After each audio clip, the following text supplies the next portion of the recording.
राधे राधे, जय श्री कृष्णा। जय हो तीज माता की। आप सभी के ऊपर भगवान महादेव और माता पार्वती जी का आशीर्वाद हमेशा बना रहे। आज हम मधुश्रवा तीज, हरियाली तीज, इसे अनेक नामों से जानते हैं।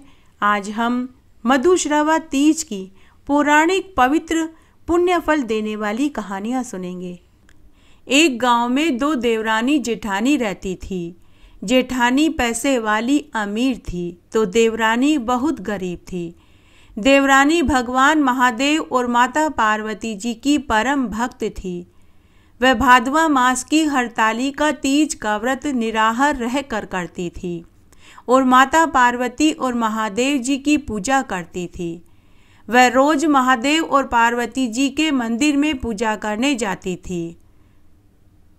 हर महीने प्रदोष का व्रत पूरे विधि विधान से करती थी। उनके गांव में पानी की बहुत कमी थी। गांव के सभी लोग पीने का पानी लेने के लिए कई कोसों दूर जाते थे। देवरानी जेठानी दोनों अक्सर पानी साथ लेने जाती थी। देवरानी ने अपने घर के आंगन में कुछ फूल और पौधे लगा रखे थे, जिनमें से वह फूल तोड़कर महादेव जी की पूजा करने के लिए लेकर जाती थी। लेकिन उसकी जेठानी को यह बर्दाश्त नहीं होता था। वह देवरानी के उठने से पहले ही उनके आंगन के फूलों को तोड़ मरोड़कर फेंक देती थी, ताकि वह महादेव जी की पूजा पर फूल न चढ़ा सके। बेचारी देवरानी फूल की पत्तियों को ही ले जाती। तब एक बार की बात है, उस दिन देवरानी का हरतालिका तीज का निराहार व्रत था। घर का सारा काम काज करके वह पानी का घड़ा भरने के लिए तालाब पर जाने लगी तो जेठानी देवरानी से बोली कि अरे छोटी, मैं भी तेरे साथ पानी भरने के लिए चलूँगी। अब दोनों देवरानी जेठानी पानी भरने तालाब पर जा रही थी। ऊपर कैलाश पर माता पार्वती जी और महादेव जी देख रहे थे। तब माता पार्वती जी महादेव जी से बोली कि हे स्वामी, पृथ्वी पर मेरी और आपकी एक भक्त है, मैं उसकी परीक्षा लेना चाहती हूँ। आज उसका हरतालिका तीज का निराहार व्रत है। महादेव जी ने कहा कि चलो फिर देवी, किस बात की देर है। तब महादेव और पार्वती जी ने एक बुजुर्ग ब्राह्मण दंपति का वेश बनाया और उनके रास्ते में जाकर बैठ गए। जब देवरानी जेठानी पानी भरकर घर लौट रही थी तो वृद्ध दंपति वेश में महादेव जी और पार्वती जी ने उनसे पीने का पानी मांगा तो जेठानी ने पानी पिलाने से इनकार कर दिया और बोली कि अरे, हम तो इतनी दूर से पानी भर कर लाए हैं। अगर आपको पानी ही पीना है तो तालाब पर क्यों नहीं चले जाते। लेकिन देवरानी ने उन्हें पानी पिला दिया। तब वृद्ध दंपति वेश में महादेव और पार्वती जी ने कहा कि बेटी, हमारी झोपड़ी यहीं पास में है। हम दूर गांव से आए हैं, कुछ दिन हम यहाँ रहेंगे। क्या तुम हमारी झोपड़ी में नित्य एक पीने का पानी का मटका भर कर रख दोगी? तो जेठानी ने फिर से मना कर दिया, लेकिन देवरानी ने हामी भरी और बोली कि माँ बाबा, मैं भर दूंगी। हाँ बाबा, मैं आपकी झोपड़ी में रोज एक पीने का मटका पानी भर दिया करूंगी। तो जेठानी देवरानी से बोली कि तू ही पुण्य का काम कर, मुझसे नहीं होगा। तू ही यह काम करती रह, मैं तो घर जा रही हूँ। फिर देवरानी ने अपने घड़े का पानी बुजुर्ग ब्राह्मण दंपति की झोपड़ी में रखे मटके में डाल दिया और स्वयं दोबारा पानी भरने के लिए तालाब पर चली गई और पानी भरकर पुनः अपने घर आ गई। अब देवरानी रोज ब्राह्मण दंपति की झोपड़ी में एक घड़ा पीने का पानी भरने लगी। तब एक दिन की बात है, दोनों देवरानी जेठानी पानी भर कर घर जा रही थी तो वापस से उन्हें बीच रास्ते में वृद्ध दंपति वेश में महादेव और पार्वती जी बैठे हुए मिले। वृद्ध दंपति वेश में महादेव पार्वती जी बोले, देवरानी से बोले कि बेटी, तुमने हमारी एक महीने तक बहुत सेवा करी। हम वापस अब अपने गांव जा रहे हैं। जाने से पहले तुम्हें हम कुछ देना चाहते हैं। तुम हमारे साथ हमारी झोपड़ी पर चलो। तब फटाक से जेठानी बोली कि अरे माँ बाबा, क्या आप मेरी देवरानी को ही देंगे? मुझे नहीं देंगे? हाँ, सही भी है। मैंने न तो आपको पानी पिलाया और न ही आपकी झोपड़ी में पीने का पानी का मटका ही भरा। आप मुझे थोड़े ही दोगे।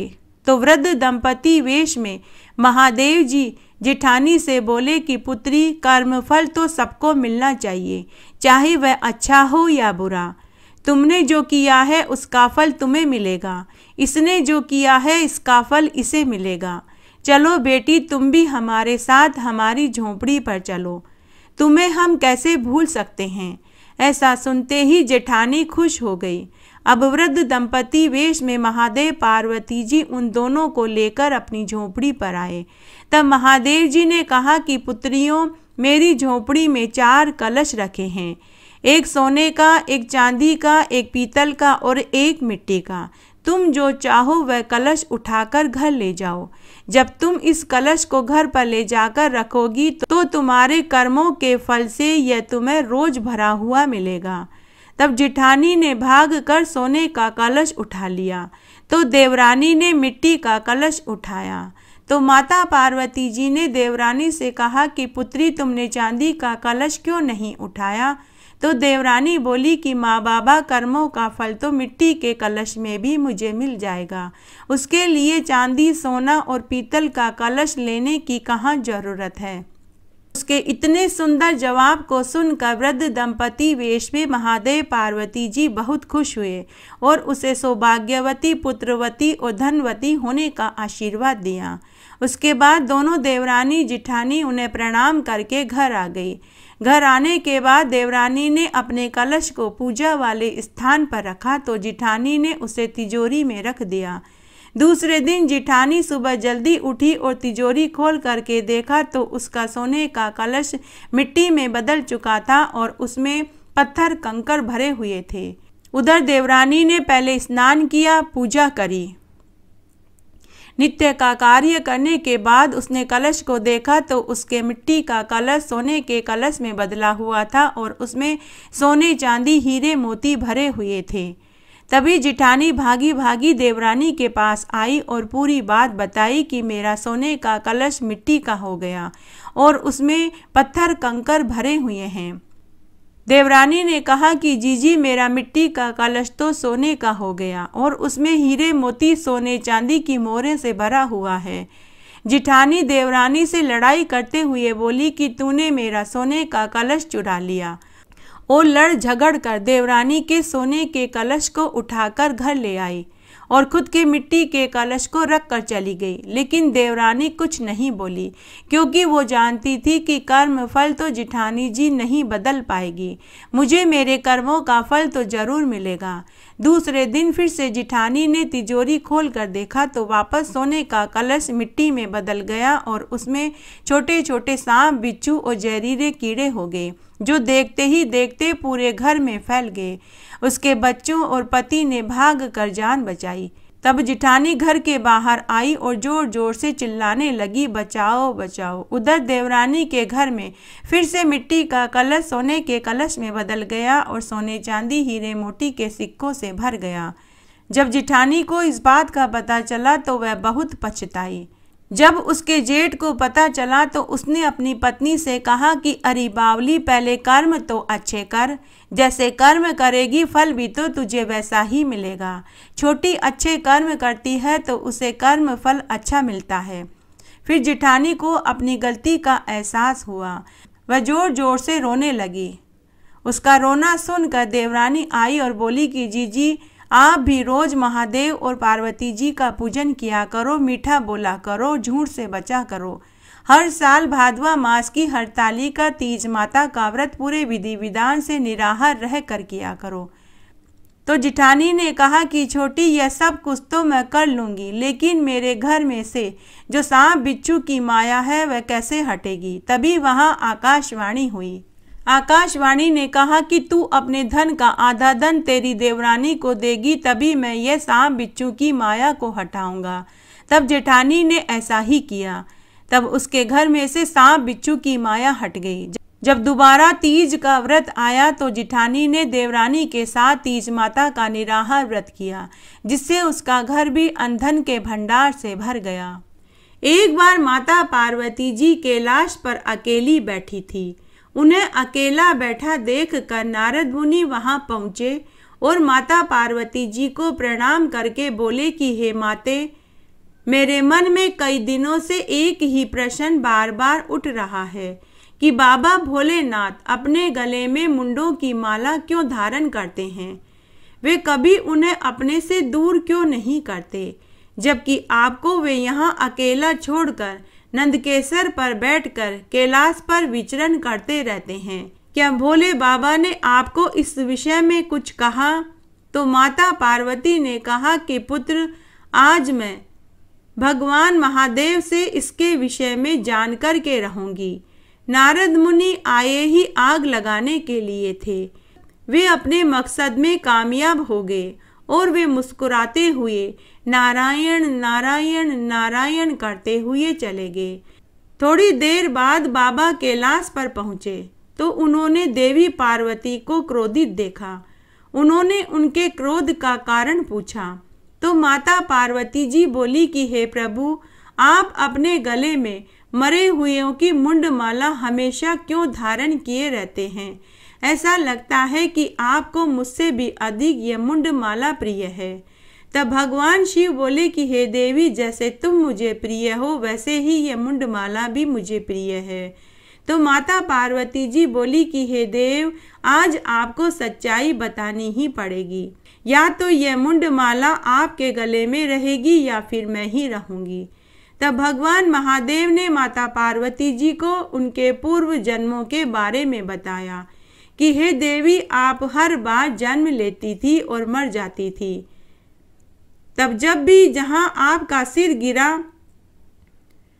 मैंने उसे उठाकर माला में पिरो लिया। इस तरह एक एक करके माला में धारण करता गया। इन्हें मैंने कभी अपने से दूर नहीं किया। हे पार्वती, तुमने मुझे पति रूप में पाने के लिए कठोर तप किया। आज मैं तुम्हें वही कथा सुनाता हूँ। हे पार्वती, सतयुग की बात है। तुमने मुझे पति रूप में पाने के लिए हिमालय पर कठोर तप किया। तुमने अन्न जल का त्याग करके सूखे पत्ते खाए, हवा पीकर निरंतर कठोर तप किया। तुमने सर्दी गर्मी बारिश की भी परवाह नहीं करी। तुम्हें ऐसे कठोर तप करते हुए देखकर तुम्हारे माता पिता भी बहुत दुखी रहने लगे। तब एक दिन नारद मुनि विष्णु भगवान से तुम्हारी शादी का प्रस्ताव लेकर तुम्हारे माता पिता के पास हिमालय में पहुँचे।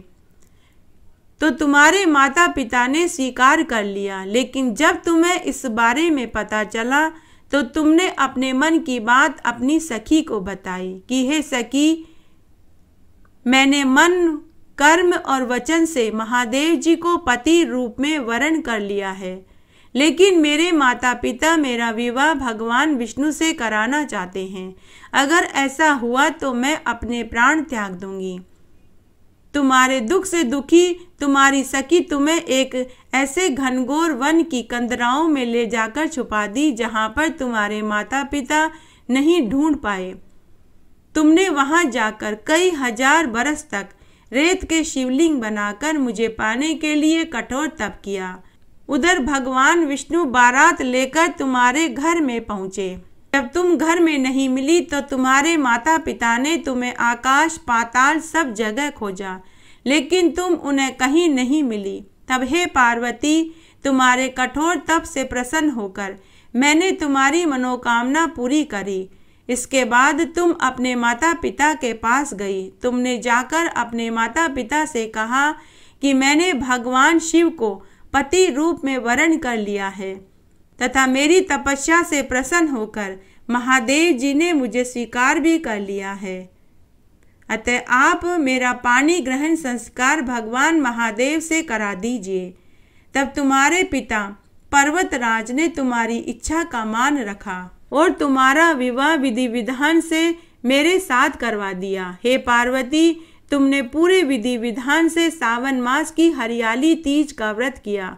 हे पार्वती, जो भी सुहागिनें सावन मास की हरियाली तीज का व्रत पूरे नियम धर्म से करेगी, उन्हें अखंड सुहाग प्राप्त होगा। कुंवारी लड़कियां अगर यह व्रत करेगी तो उन्हें मनपसंद जीवन साथी मिलेगा। माता पार्वती ही तीज माता मानकर पूजी जाती है। यह व्रत सुहागिन महिलाएं दीर्घायु अखंड सुहाग के लिए निर्जला उपवास रख कर करती है। आशा करती हूँ आपको इन कहानियों को सुनने का फल जरूर मिलेगा। मेरे साथ बने रहने के लिए आपका धन्यवाद। आगे आने वाली कथा कहानियों के लिए भी आप इसी तरह मेरे साथ बने रहें। धन्यवाद।